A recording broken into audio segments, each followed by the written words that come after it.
ইসমাইলের জবাই দেওয়া লাগবে। পাগলের মতো হয়ে গেল ইব্রাহিম। সন্তানের জবাই করা কত বড় কঠিন। ইব্রাহিম নবী একটা সেকেন্ডের জন্য সহ্য করতে পারেন না। আল্লাহর পরীক্ষা, ধৈর্যের পরিচয় দিয়ে এবার রওয়ানা। ইব্রাহিম নবী এবার বাইতুল্লাহর মরুভূমি এলাকায় রওয়ানা। এবার ইসমাইলের কুরবানি দেওয়ার জন্য হাতের মধ্যে একটা রশিয়ার ছুরি নিয়ে রওনা হয়ে গেলেন। রওনা হইয়া এইবার কাছাকাছি যাইয়া দেখে যেই মরুভূমি এলাকা রেখে গেলাম, ওই মরুভূমি এলাকা এখন মরুভূমি নাই। এখন পুরা মানুষজন ক্ষেত খামারে পরিণত হয়ে গেছে, ফসলের অভাব নাই। ইব্রাহিম নবী দেখে অনেক মানুষ, যেই এলাকায় কোনো মানুষ নাই পুরা এখন মানুষে ভরপুর, বাড়ি গাড়ির অভাব নাই। ইব্রাহিম নবী দেখে বাচ্চারা খেলাধুলা করতেছে। ইব্রাহিম একটা বাচ্চারে ডাক দিয়া কয়, তোমরা জানোনি এখানে ইসমাইল নামে কোনো বাচ্চা আছে কিনা? লোকেরা বলে, হ্যাঁ আমরা জানি একটা বাচ্চা আছে, ওই কোনায় তার ছোট একটা ঘর, ওই মাকে নিয়ে ওই ঘরের মধ্যে বসবাস করে। এখানে তার বাবা নাই। ঐতিহাসিকগণ লেখেন, ইব্রাহিম বলে ইসমাইলের তো চিনা যায় না কই। রওনা হয়ে দেখে মাঠের এক পাশে ইসমাইল বসা। ইসমাইলের ডাক দিয়া কয়, আয় বাবা কোলের ভেতরে আয়। ইসমাইল তো চিনে নাইনি আমার বাবা। এবার ইব্রাহিম ইসমাইলের কোলের মধ্যে নিয়ে ঘরে হাজির। সালাম দিয়া বহুদিন পর হাজেরার সাথে মোলাকাত হয়ে গেল। এবার ডাক দিয়ে কয়, হাজেরা একটা সেকেন্ড বসা যাবে না? ইসমাইলের সাজাইয়া দাও, মালিকের দাওয়াতে যাব, বেড়ানোর সময় নাই। ইসমাইলের সুন্দরভাবে সাজাইয়া দাও। মা হাজেরা মনে করছেন দুনিয়ার কোন বাদশা দাওয়াত দিছেন, এই জন্য মনে খুশি। বাবা বহুদিন পরে আসছে, সন্তানের নিয়ে দাওয়াতে যাবে। মা হাজেরা বুঝতে পারেন নাই যে বাবা জবাই করতে নিয়ে যাবেন। মনের মতো গোসল করাইয়া সাজাইয়া মা সন্তানটারে বাবার হাতে তুলে দিয়া এইবার ইসমাইল আর ইব্রাহিম নবী রওয়ানা। বাইতুল্লাহর কিনারায় মিনা বাজার কোরবানি দেওয়ার জায়গা। মা হাজেরা তাকায় তাকায় চোখের পানি ছেড়ে কান্না করে। ইবলিসের গায়ে আগুন লাগলো, এই পরীক্ষায় যদি পাশ করে তো হাজেরা ইসমাইল আর ইব্রাহিমের দ্বারা কোটি মানুষ মুসলমান হয়ে যাবে। মা হাজেরার কাছে গিয়ে ধোকা দিয়া কয়, হাজেরা কলিজার টুকরা সন্তানটারে কই পাঠাইছো? ইব্রাহিম তো জবাই করার জন্য নিয়ে যায়। মা হাজেরা বলে, না বাবা কোনোদিন সন্তানের জবাই করতে পারে না। এবার ইবলিস বলে, তোমার মাওলায় অর্ডার করছেন। হাজেরা ডাক দিয়া কয়, ইবলিস দূর হইয়া যা, আমার মাওলায় যদি অর্ডার করে আমি রাজি। একজন ইসমাইল না, আরো যদি ইসমাইল থাকে আমি আল্লাহর পথে বিলীন করতে রাজি হয়ে গেলাম। এবার ইসমাইলের নিয়া বাবা মিনা বাজারের কিনারায় হাজির। জবাই করার আগে দেখে সন্তান ইসমাইলের ইমানের হালাত কেমন। আমি যে ওরে জবাই করব ইসমাইল তো জানে না। হঠাৎ ইব্রাহিম নবী বললেন, ও বাবা আমি একটু স্বপ্নে দেখলাম, ইন্নী আরা ফিল মানাম আন্নী আযবাহুকা ফানজুর মাযা তারা। আল্লাহর স্বপ্নে দেখাইলেন আমি তোমাকে জবাই করতেছি, বলো তোমার মনের কি অবস্থা। ইসমাইল বাবার জবানে কথাটা শোনা মাত্র একটা সেকেন্ড দেরি করে নাই, সাথে সাথে জবাব দিয়া বলে, ইয়া বাতিফআল মা তুমার সাতাজিদুনি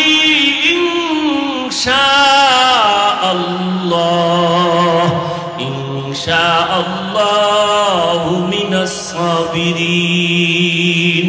আব্বাজান, আপনি দেরি না করিয়া স্বপ্ন তাড়াতাড়ি কায়েম করে ফেলেন, আমাকে জবাই করে দেন, ইনশাআল্লাহ আমাকে ধৈর্য ধারণকারীদের মধ্যে পাবেন। তবে আব্বাজান, কথাটা যদি বাড়িতে বসে বলতেন, যেই মা কত কষ্ট করে আমারে বড় বানাইছে, আপনি বাবায় রাখিয়া চলিয়া গেছেন, আমার মার বুক শুকায় গেছে, দুধ দিতে পারে না, কত কষ্ট করেছে, এত কষ্ট করে আমারে বড় বানাইছে আমার মা। ওই মায়ের থেকে যদি একটু বিদায় নিতে পারতাম, মায়ের থেকে বিদায় সালামটা দিতে পারতাম।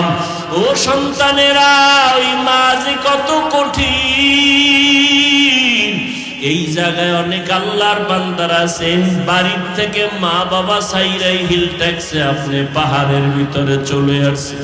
কত আল্লাহর বান্দাদের মা দুনিয়া থেকে চলে গেল, জানাজায়ও দিতে পারে নাই, বাবায় চলে গেল, দেখতেও পারে নাই। ওই মা বাবা সারিয়া বড় অসহায়ের মতো এখানে হাজির, কত কষ্টের জীবন কাটাইলো আল্লাহর বান্দারা। কিন্তু খবর জানো না রে বাবা, তোমার মা যতদিন বেঁচে আছিল, তোমার চিন্তায় খানা খাইতে পারে নাই, ভাতের প্লেট নিয়ে চোখের পানিতে ভরপুর। ইসমাইল কান্না করে, ও বাবা, মায়ের কাছে বসিয়া বললে মায়ের থেকে বিদায় নিয়ে আসতাম। ও আল্লাহর বান্দারা, কেমন মার, কেমন বাবার, কেমন সন্তান।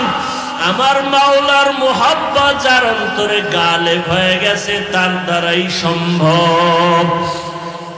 ইসমাইল কান্না করে, বাবা যদি একটু ঘরে বলতেন মায়ের থেকে বিদায় নিয়ে আসতাম। বলেন নাই, কোনো দুঃখ নাই, যখন আমাকে জবাই করিয়া বাড়িতে যাবেন, আম্মা জান যদি দেখে আমি ইসমাইল আপনার পাশে নাই, মা পাগলের মতো কান্না করে বেহুশ, আর বলবে আমার ইসমাইল কই। আমার মা কান্না করলে আপনি আমার মাকে রাগ করবেন না, আমার মাকে একটু দরদ দিয়া বুঝাইবেন, আর আমি ইসমাইলের সালামটা দিয়া দিবেন, আর বলবেন সন্তান চিরদিন দুনিয়াতে থাকে না, হাসরের ময়দানে মোলাকাত হয়ে যাবে। আব্বাজান, তাড়াতাড়ি ছুরিটা নিয়ে আমার গলায় চালায় দেন, তবে আপনার চোখ দুইটা ভালো করিয়া কাপড় দিয়া বাঁধেন, কারণ আপনি জবাই করার সময় যদি আমার দিকে মায়ার নজর লাগিয়া যায়, মায়ার কারণে জবাই দিতে পারবেন না, আমার আল্লাহ বেজার হয়ে যাবে। তাড়াতাড়ি চক্ষু বেঁধে নেন। বাবা আমার হাতে পায়ে রশি লাগায় বাঁধেন, কারণ জবাই করার সময় অজান্তে যদি আমার পায়ের নাড়াচাড়া আপনার গায়ে লাগে, বেয়াদবি হবে, আল্লাহ বেজার হয়ে যাবে। আমার মাওলায় তাকাইয়া দেখতেছেন আমার বান্দার পরীক্ষা বড় কঠিন। ইসমাইলের শোয়াইয়া যখন ছুরি চালায়, আল্লাহ অর্ডার দিলেন, ও ছুরি আমার ইসমাইলের একটা পশমও যেন কাটে না। প্রথমবার কাটলো না, ইসমাইল দাঁড়ায় গেল। এইবার ইব্রাহিম কয়, বাবা আর একবার দেখি, শুইয়া পর, রক্ত না লাগা পর্যন্ত আর ছাড়ব না। আমার মাওলার কুদরতি অন্তরে মায়ার জোশ আসিয়া গেল। আল্লাহ কয়, রে জিবরাইল জলদি করে যাও, জান্নাতি একটা দুম্বা নিয়ে দৌড়াইয়া যাও, আমার ইসমাইলের সরাইয়া দুম্বাটা ইব্রাহিমের ছুরির নিচে দিয়া দাও। আমার ইব্রাহিম যেন ইসমাইলকে জবাই করতে না পারে। এইবার যখন জবাই হলো, রক্ত লাগলো, তাকায় দেখো অচেনা জানোয়ার। আল্লাহর ইব্রাহিম খলিল ডাক দিয়া কয়, ইসমাইল এবারও বুঝি আল্লাহ বেজার, আর বাড়ায়। আল্লাহ ওহী নাজিল করে বললেন, ওয়ানাদাইনাহু আইয়া ইব্রাহিম কদ সাদ্দাকতার রুইয়া ইন্না কাযালিকা নাজজিল মুহসিনিন। ও ইব্রাহিম আর লাগবে না, হয়ে গেছে, তুমি পরীক্ষায় পাস। হাজেরাকে বলে আসছো মালিকের দাওয়াতে যাই, বিদায় বেলা কি হাদিয়া নিয়ে যাবাই? গোশত হাদিয়া নিয়ে যাও। আর হাজেরা ইসমাইলের নিয়ে কান্না করে পাগলের মতো তাড়াতাড়ি মায়ের কোলে ফিরাইয়া দাও। আল্লাহ তাআলা বলেন, আমি মুমিনকে পরীক্ষা করব 5টা জিনিসের মাধ্যমে। একটা হলো ভয়, আর একটা হলো ক্ষুধা, আর একটা হলো সম্পদের ঘাটতি। আল্লাহ মাল দিয়ে নিয়ে যাবেন, আবার ফল ফসলের ঘাটতি। আল্লাহ সন্তান দিয়ে নিয়ে যাবেন। আল্লাহ তাআলা দেখলেন ইব্রাহিম আমার দেওয়া সন্তান পাইয়া বড় মোহাব্বত বেড়ে গেল, আমি ইব্রাহিমের পরীক্ষা করব। আল্লাহ তাআলা হুকুম করলেন, ইব্রাহিম দেরি না করিয়া যাও, হাজেরাকে আর ইসমাইলের বাইতুল্লাহর কিনারায় জঙ্গলে নির্বাসনে দিয়া যাও। ইব্রাহিম নবী আল্লাহর পয়গম্বর, আল্লাহর অর্ডার পাওয়া মাত্র দেরি করে নাই, বাইতুল্লাহর দিকে রওনা। ঘরটাও দেখা যায় না, চারদিকে পাহাড় আর জঙ্গল, মানুষ নেই, সূর্যের আলোটাও পূর্ণ আসে না। বাইতুল্লাহর পাশে এখন যেখানে সাফা মারওয়া পাহাড়, এখানে বাবা ইব্রাহিম ইসমাইল আর হাজেরাকে রাখলেন। কিছু পানি আর কিছু রুটি সামান্য রেখে এবার বিদায় হবেন। ইসমাইল আর হাজেরাকে রাইখা শিশু বাচ্চা ইসমাইল, মহিলা হাজেরা, আর কোনো মানুষ নাই। এবার ইব্রাহিম নবী রওয়ানা। হাজেরার চোখের পানি পড়ে গেল, ডাক দিয়া কয়, পয়গম্বর আমি হাজেরাকে শিশু বাচ্চাকে এখানে রেখে গেলেন কেন? বলে আল্লাহর হুকুম। আল্লাহর হুকুম যদি হয়, হাজেরা বলে আমার কোনো দাবি নাই, তবে মাঝে মাঝে একটু আসবেন, ইসমাইলের খবরটা নিয়ে যাবে। একটু পানি আছে, 2-3 দিন পরে থাকবে না। আমি ইসমাইলের নিয়ে মহিলা মানুষ কেমনে এখানে বসবাস করব? ইব্রাহিম নবী কান্না করিয়া বিদায় হলেন। ইসমাইলের মোহাব্বতের মধ্যে পরীক্ষা শুরু হয়ে গেল। সন্তানের মোহাব্বতকে প্রাধান্য দিয়া আল্লাহর মোহাব্বতে ঘাটতি করা যাবে না। সন্তানের রাখিয়া ইব্রাহিম পাহাড়ের উপর উঠে আবার নিচে নামলেন, পাদদেশে নামলেন, আল্লাহর কাছে মোনাজাত দিলেন, রব্বানা ইন্নী আসকানতু মিন যুররিয়াতি বিওয়াদিন গায়রি যি যারইন ইনদা বাইতিকাল মুহাররম। ও আল্লাহ, আমার কলিজার টুকরা সন্তান, এই বয়সের মোহাব্বতের সন্তান, আমার বিবি হাজেরাকে রাখিয়া এবার আমি বিদায় নিতে চললাম। তোমার কাছে দোয়া করে গেলাম, আমার সন্তানের রিজিকের ব্যবস্থা করো, ফল ফসলের ব্যবস্থা করো। তারা তোমার শুকর আদায় করবে, নামাজ তারা আদায় করবে। এই বলিয়া ইব্রাহিম নবী চলে গেলেন।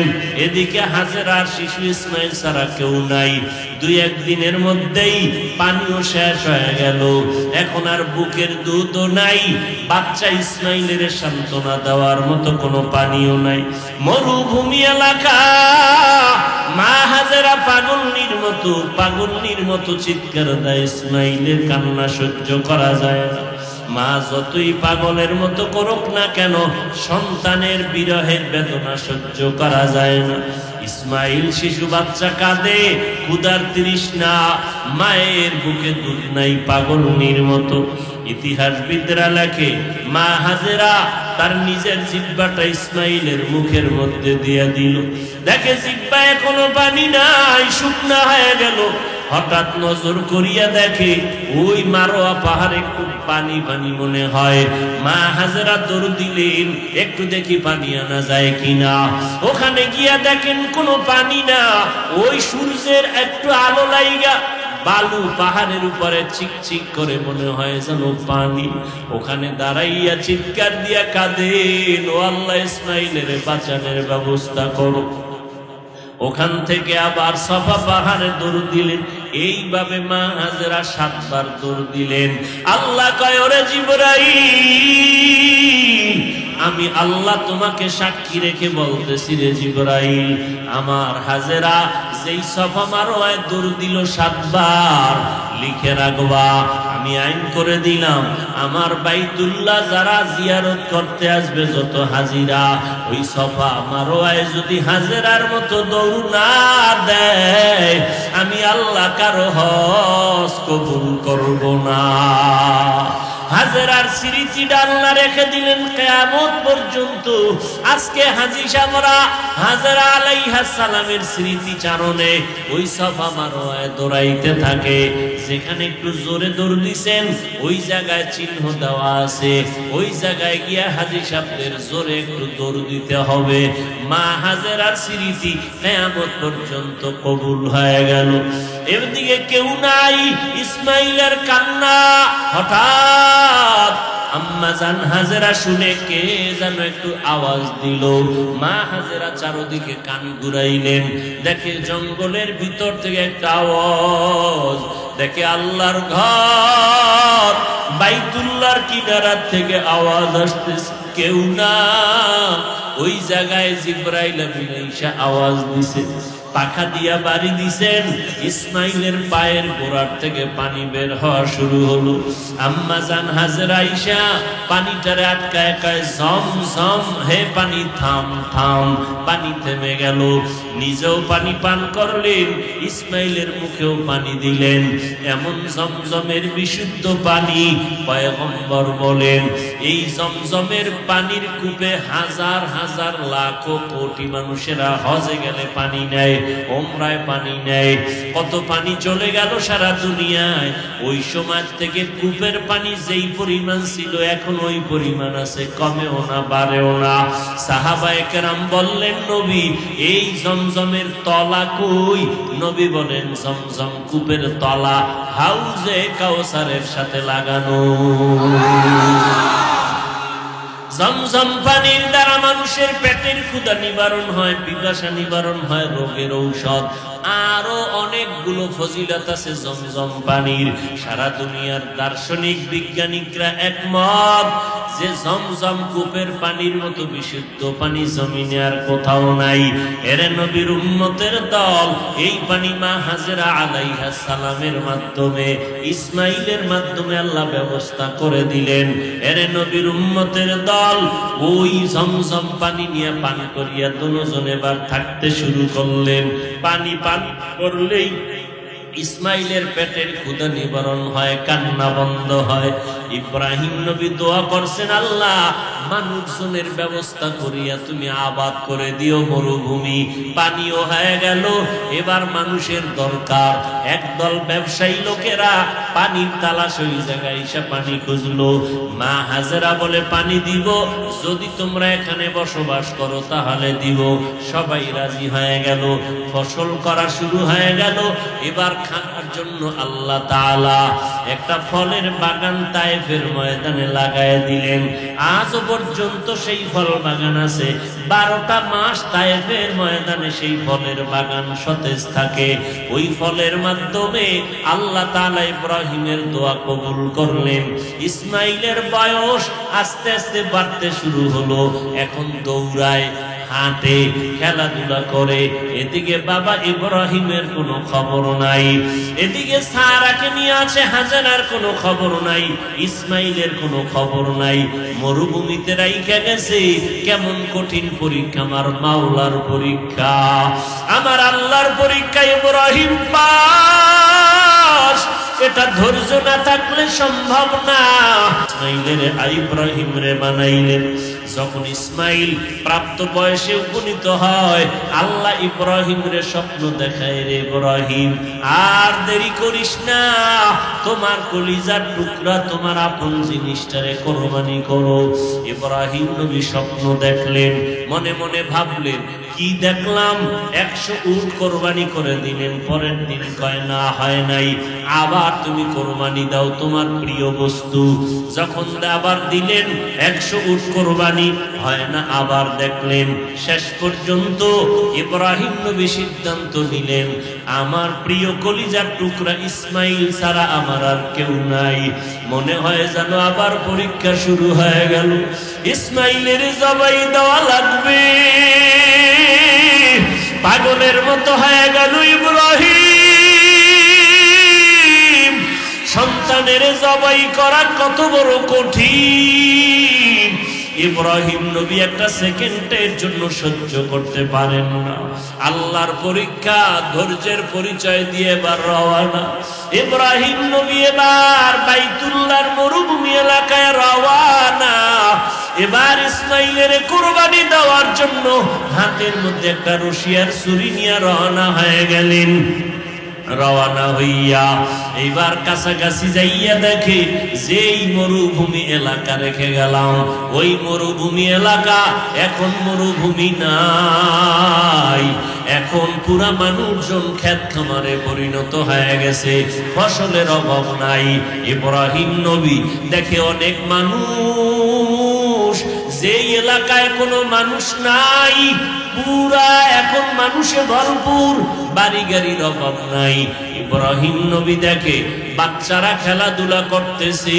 ইব্রাহিম একটা বাচ্চারে ডাক দিয়া কয়, তোমরা জানোনি এখানে ইসমাইল নামে কোনো বাচ্চা আছে কিনা? লোকেরা বলে, হ্যাঁ আমরা জানি একটা বাচ্চা আছে, ওই কোনায় তার ছোট একটা ঘর, ওই মাকে নিয়ে ওই ঘরের মধ্যে বসবাস করে, এখানে তার বাবা নাই। ঐতিহাসিকগণ লেখেন, ইব্রাহিম বলে ইসমাইলের তো চিনা যায় না, কই? রওনা হয়ে দেখে মাঠের এক পাশে ইসমাইল বসা। ইসমাইলের ডাক দিয়া কয়, আয় বাবা কোলের ভেতরে আয়। ইসমাইল তো চিনে নাইনি আমার বাবা। এবার ইব্রাহিম ইসমাইলের কোলের মধ্যে নিয়ে ঘরে হাজির। সালাম দিয়া বহুদিন পর হাজেরার সাথে মোলাকাত হয়ে গেল। এবার ডাক দিয়ে কয়, হাজেরা একটা সেকেন্ড বসা যাবে না? ইসমাইলের সাজাইয়া দাও, মালিকের দাওয়াতে যাব, বেড়ানোর সময় নাই। ইসমাইলের সুন্দরভাবে সাজাইয়া দাও। মা হাজেরা মনে করছেন দুনিয়ার কোন বাদশা দাওয়াত দিছেন, এই জন্য মনে খুশি। বাবা বহুদিন পরে আসছে, সন্তানের নিয়ে দাওয়াতে যাবে। মা হাজেরা বুঝতে পারেন নাই যে বাবা জবাই করতে নিয়ে যাবেন। মনের মতো গোসল করাইয়া সাজাইয়া মা সন্তানটারে বাবার হাতে তুলে দিয়া এইবার ইসমাইল আর ইব্রাহিম নবী রওয়ানা। বাইতুল্লাহর কিনারায় মিনা বাজার কোরবানি দেওয়ার জায়গা। মা হাজেরা তাকায় তাকায় চোখের পানি ছেড়ে কান্না করে। ইবলিসের গায়ে আগুন লাগলো, এই পরীক্ষায় যদি পাশ করে তো হাজেরা ইসমাইল আর ইব্রাহিমের দ্বারা কোটি মানুষ মুসলমান হয়ে যাবে। মা হাজেরার কাছে গিয়ে ধোকা দিয়া কয়, হাজেরা কলিজার টুকরা সন্তানটারে কই পাঠাইছো? ইব্রাহিম তো জবাই করার জন্য নিয়ে যায়। মা হাজেরা বলে, না বাবা কোনোদিন সন্তানের জবাই করতে পারে না। এবার ইবলিস বলে, তোমার মাওলায় অর্ডার করছেন। হাজেরা ডাক দিয়া কয়, ইবলিস দূর হইয়া যা, আমার মাওলায় যদি অর্ডার করে আমি রাজি। একজন ইসমাইল না, আরো যদি ইসমাইল থাকে আমি আল্লাহর পথে বিলীন করতে রাজি হয়ে গেলাম। এবার ইসমাইলের নিয়া বাবা মিনা বাজারের কিনারায় হাজির। জবাই করার আগে দেখে সন্তান ইসমাইলের ইমানের হালাত কেমন। আমি যে ওরে জবাই করব ইসমাইল তো জানে না। হঠাৎ ইব্রাহিম নবী বললেন, ও বাবা আমি একটু স্বপ্নে দেখলাম, ইন্নী আরা ফিল মানাম আন্নী আযবাহুকা ফানজুর মাযা তারা। আল্লাহর স্বপ্নে দেখাইলেন আমি তোমাকে জবাই করতেছি, বলো তোমার মনের কি অবস্থা। ইসমাইল বাবার জবানে কথাটা শোনা মাত্র একটা সেকেন্ড দেরি করে নাই, সাথে সাথে জবাব দিয়া বলে, ইয়া আবাতি ফাল মা তুমার সাতাজিদুনি ইনশাআল্লাহ ইনশাআল্লাহু মিনাস সাবিরিন। আব্বাজান আপনি দেরি না করিয়া স্বপ্ন তাড়াতাড়ি কায়েম করে ফেলেন, আমাকে জবাই করে দেন, ইনশাআল্লাহ আমাকে ধৈর্য ধারণকারীদের মধ্যে পাবেন। তবে আব্বাজান কথাটা যদি বাড়িতে বসে বলতেন, যেই মা কত কষ্ট করে আমারে বড় বানাইছে, আপনি বাবায় রাখিয়া চলিয়া গেছেন, আমার মার বুক শুকায় গেছে, দুধ দিতে পারে না, কত কষ্ট করেছে, এত কষ্ট করে আমারে বড় বানাইছে আমার মা, ওই মায়ের থেকে যদি একটু বিদায় নিতে পারতাম, মায়ের থেকে বিদায় সালামটা দিতে পারতাম। ও সন্তানেরা, ওই মা যে কত কঠিন, এই জায়গায় অনেক আল্লাহর বান্দারা আছেন, বাড়ির থেকে মা বাবা সাইরাই হিল ট্যাক্সে আপনি পাহাড়ের ভিতরে চলে আসছে। কত আল্লাহর বান্দাদের মা দুনিয়া থেকে চলে গেল, জানাজায়ও দিতে পারে নাই, বাবায় চলে গেল, দেখতেও পারে নাই। ওই মা বাবা সারিয়া বড় অসহায়ের মতো এখানে হাজির, কত কষ্টের জীবন কাটাইলো আল্লাহর বান্দারা। কিন্তু খবর জানো না রে বাবা, তোমার মা যতদিন বেঁচে আছিল, তোমার চিন্তায় খানা খাইতে পারে নাই, ভাতের প্লেট নিয়ে চোখের পানিতে ভরপুর। ইসমাইল কান্না করে, ও বাবা, মায়ের কাছে বসিয়া বললে মায়ের থেকে বিদায় নিয়ে আসতাম। ও আল্লাহর বান্দারা, কেমন মার, কেমন বাবার, কেমন সন্তান, আমার মাওলার মুহাব্বত যার অন্তরে গালেব হয়ে গেছে, তার দ্বারাই সম্ভব। ইসমাইল কান্না করে, বাবা যদি একটু ঘরে বলতেন মায়ের থেকে বিদায় নিয়ে আসতাম। বলেন নাই, কোনো দুঃখ নাই, যখন আমাকে জবাই করিয়া বাড়িতে যাবেন, আম্মা জান যদি দেখে আমি ইসমাইল আপনার পাশে নাই, মা পাগলের মতো কান্না করে বেহুশ, আর বলবে আমার ইসমাইল কই।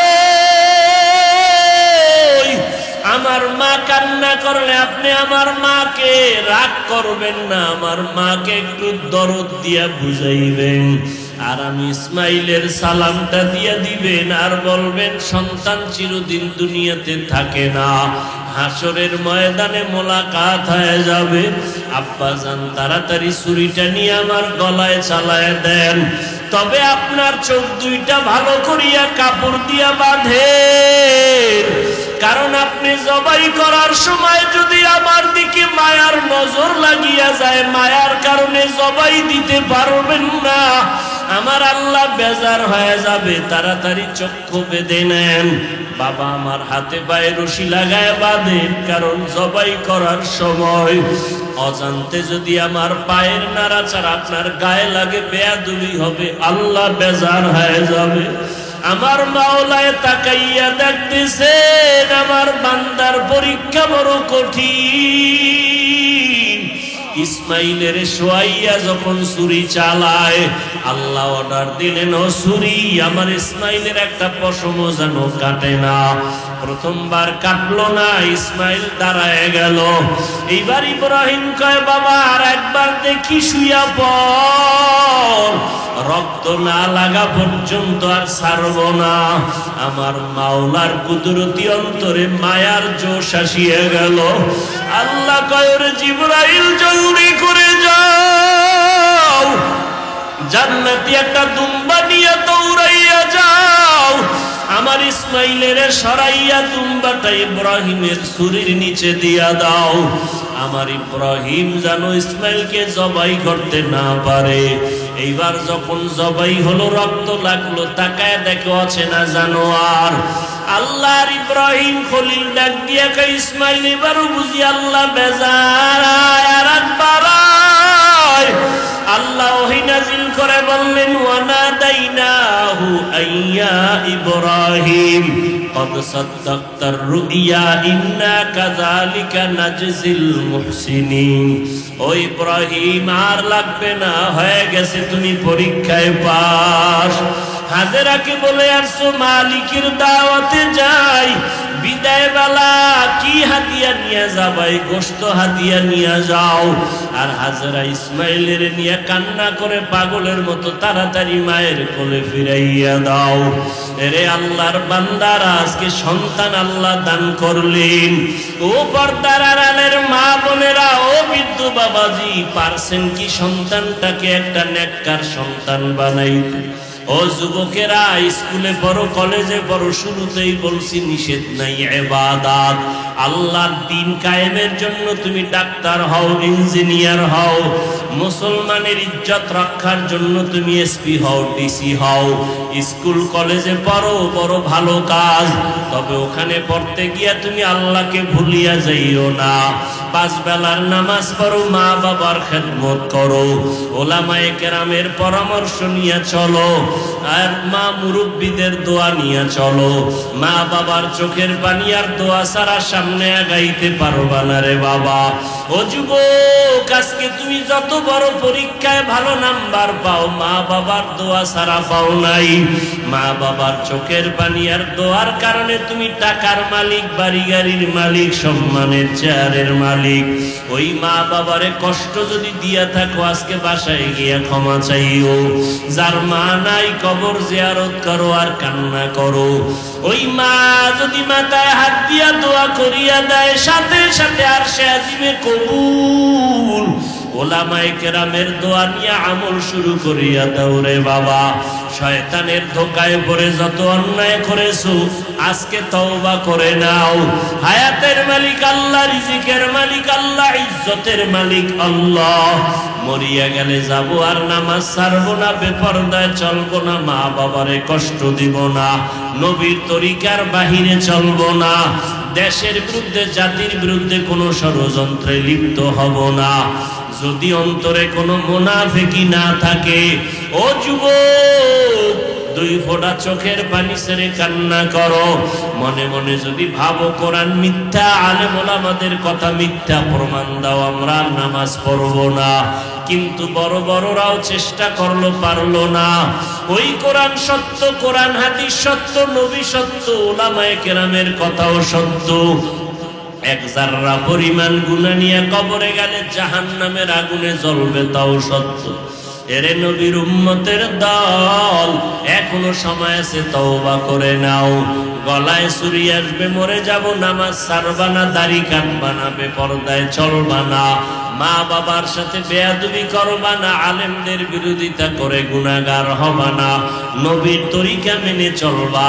তওবা করার যদি নিয়ত হয়, খাঁটি তওবার নিয়তে 2 হাত আমার আল্লাহকে দেখাইয়া দাও। আল্লাহ হাতগুলো কবুল করে নেন, তওবা কবুল করে নেন, তওবার উপরে মজবুত হয়ে চলার তৌফিক দান করেন, আমিন।